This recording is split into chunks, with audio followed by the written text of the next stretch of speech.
Welcome back to Tabletop Assault. I'm Ross, and today I'm going to be discussing points. Now, the reason for this is that in the past couple of years we've seen quite a difference in how Games Workshop get points to their customers. In the past we saw a lot where we'd just have it in within codexes, maybe campaign books, but now we're getting them in a variety of ways, and some better than others. So I thought I'd have a look at the past, the present and the future for how we as customers might receive points for the armies we play. First up, let's look at the past. This is going to be like 8th edition and before. So prior to 8th edition, all the points we saw more or less were published within codexes, and then we might get something in a campaign book or two, but really this was just the main way we received them, and this was good in terms of it was very consistent, easy to resource, there was no points might be in a different section, etc. So convenient to find. However, there was a bit of difficulty with this in that if a unit was overcosted, or if the codex in some way, like a unit wasn't very good, then there'd be almost no use for that unit for nearly a whole edition or till a codex update.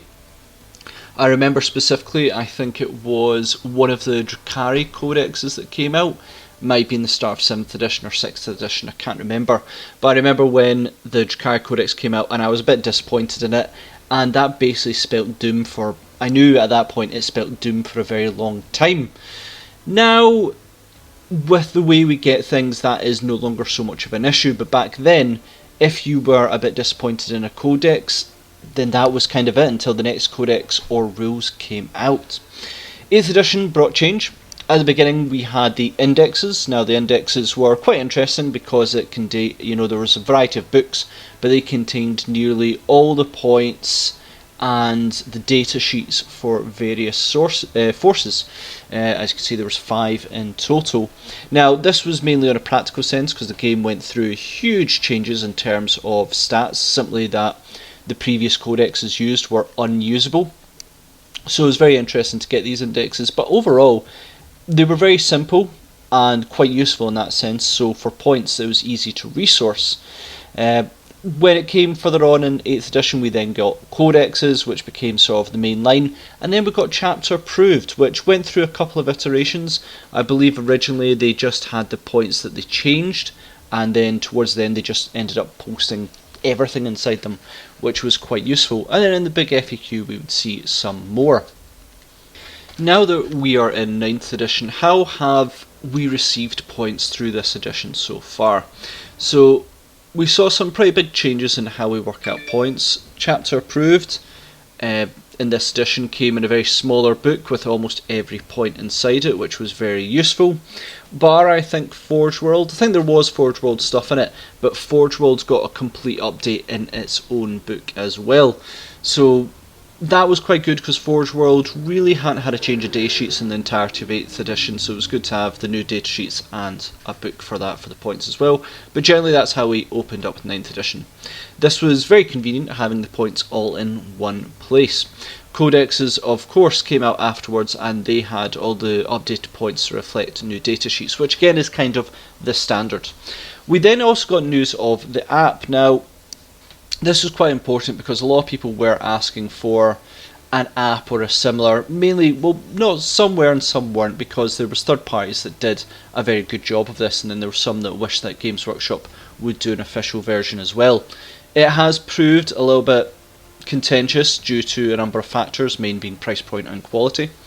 We also received in November and I believe February digital versions of the Munitorum Field Manual, and this proved really good because it took the printed version but put it on the internet. Now this was good because it was convenient, it was free, and it was easy to update in case of any mistakes, because let's face it, the printed chapter approved Munitorum Field Manuals did have mistakes. Sadly it appears at the moment it is taken away because they have put on a printed version.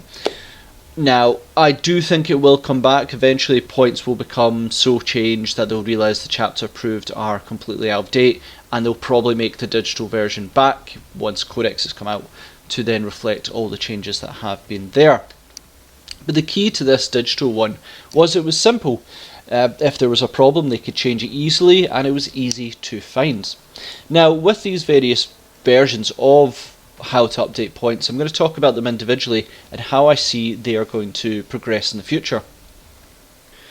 Okay, so let's have a look at codexes. Now, what do I think they should maybe do for codexes? Possibly remove the points from them entirely. You might think of a bit of an unusual move, but I'll explain why. Pros: having the points in codexes do allow a all-in-one purchase with data sheets and points. Very useful for beginners. I can't stress that more than anything. And with and those without great internet connection, it just means that they have the points to play with. It's all in the book. The cons to this is, to the average player, codex points life cycles appear to be 6 to 9 months, if that. I think I might be a little bit generous in some stages, some stakes with that. After this point, usually an update will replace them. This can cause confusion, but also seems like, frankly, just a bit of a waste. Also, printed points is difficult to update. Simply put, when I'd say for most of the regular players of 40k, there gets to a point when you receive a codex that you just don't look at the codex points anymore. I know for certainly when it comes to all the codexes that have now been printed for 9th edition, you're probably just going to look at the Munitario field manual. So that's kind of already wasted, and it's been less than a year. So I think almost removing them entirely might be good. Keep in mind the problem with that is that when a new codex comes out, there would need to be something to allow you to get the points, and quite frankly, I'd probably say that needs to be digital, but I'll get to that later. Chapter approved Munitario field manual printed. Still be used for regular updates. Pros: annual update of the forces army-wide is frankly useful. It's handy to have them all in one space in a convenient book that you can travel with, and if you're playing at someone, you can easily adjust points on the fly. Not obviously during a battle, but when you are, if you're pre-game and need to make adjustments, it's quite easy. It allows also the ability to reset all the points if needed, and just generally bring balance to a game that is frankly impossible to balance. The cons of this are, again, printed media. Errors happen. I can't stress how many times I've probably looked inside the field manual. They do a particularly good job, but you will always find mistakes. And once those mistakes are there, the only way to update them is through FAQs, etc. Overall, I think it is very helpful, but it is not the one that I would rate the highest. We come to the app next. So what I see for the app is that I think further support will be put into this, and it will become efficient at getting up-to-date points to people and creating lists. So the pros: many people wanted a digital version for making their lists. It has also been very, very possible to update this regularly and work as a one-stop shop for points, rules and making lists. Now the cons to this are quite a few. Subscription models, let's face it, are generally unpopular, though with the additional features it is more appealing. Simply put, when they created the app, I didn't sign up for it, but now they're putting extra features into the app or the subscription service, I am more likely to sign up now. Basically, kind of working like the Microsoft's Game Pass model, where you get everything in the subscription model. It's not just broken down and stuff. You get quite a lot in there. And if they had broken it up into several different apps or services, they said, oh, you can get the points app for this, or you can get XYZ, I probably wouldn't have signed up. I may sign up now, just because it's everything in one. There is, though, other cons. The technical support required to effectively bring all these features is proving to be a little bit difficult than I think Games Workshop first thought. You might need to bring in extra people to do so, but so far this has brought a lower standard of service, and so far that's reflected, and I believe they have reduced the price a couple of times because people were just not happy with the service they were receiving. So the only way I look at the app on it is that they need to better improve the service. It is far more technical knowledge that's needed to go into design these apps and to be very, very effective. Having auto systems to create lists, etc. is quite demanding, but it is something that people want, just that when they pay for it, they want it to be at a much higher standard of service. And finally we come to the chapter approved Munitario Field Manual Digital. Though currently not used, I think it will be brought back once codexes come out.